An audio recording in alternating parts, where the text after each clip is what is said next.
Hi friends, மயிலாப்பூரில் வந்து சாய்பாபா சாமியை கூப்பிட்டு பக்கத்தில் இருக்க மெரினா பீச்சுக்கு போகாட்டி எப்படிங்க? அப்படியே பீச்சுக்கு போகலாம் அப்படின்னு சொல்லிட்டு வந்தால் அங்கிட்டு தலைவர்கள் எல்லாம் அயராத நம்ம நாட்டுக்காக உழைச்சிட்டு ரெஸ்ட் எடுத்துருக்காங்க. அவங்கள போய் டிஸ்டர்ப் பண்ணக்கூடாது அப்படின்னு சொல்லி மார்க்கெட் சைடு விடுங்க ஆட்டோன்னு சொல்லி market side Marina beach market மீன் மார்க்கெட் பக்கம் விட்டா ரோட்டு கடை பூரா மார்க்கெட் போட்டு புதுசாக கட்டி பிரம்மாண்டமாக அவ்வளோ பெரிய மார்க்கெட் கட்டி உள்ளே விட்டுருக்காங்க. ரோட்டு கடைக்காரங்களுக்குலாம் சூப்பராக பாருங்கள். மணி எட்டுனாங்க இங்கே நிற்கல. மீன் எறா நண்டு சுறா அக்கறான்னு அப்படியே ஃப்ரெஷ்ஷாக இருக்கு எல்லாம். ஐயோ, மீனை பார்த்தா சுபாவுக்கு கொல்ல ஆசை. நான்வெஜ்லேயே பிடிச்சது ஒரே இது சுபாவுக்கு மீன் மட்டும்தாங்க.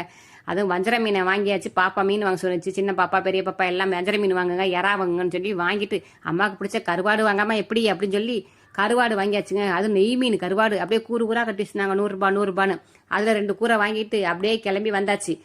மீன் எறா எல்லாம் சுத்தம் பண்ணி வாங்கிக்கிட்டு அப்படியே பீச் பக்கத்தில் போயிட்டு கடலோரம் வாங்கிய காற்று புதிதாக இருந்ததுன்னு சொல்லிட்டு அடிக்கிற வெயிலுக்கு காற்றை வாங்கிட்டு சுண்டல் வாங்கி சாப்பிட்டுட்டு மறுபடியும் ஆட்டோ புக் பண்ணணும்னு சொல்லி ஆட்டோ புக் பண்ணி ஆட்டோவில் ஏறியாச்சு. லட்டு தூங்கிடுச்சு. மணி 10 வீட்டுக்கு வந்தாச்சு. நெசப்பாக்கம் வந்துருச்சு. ஓகே, பாய்.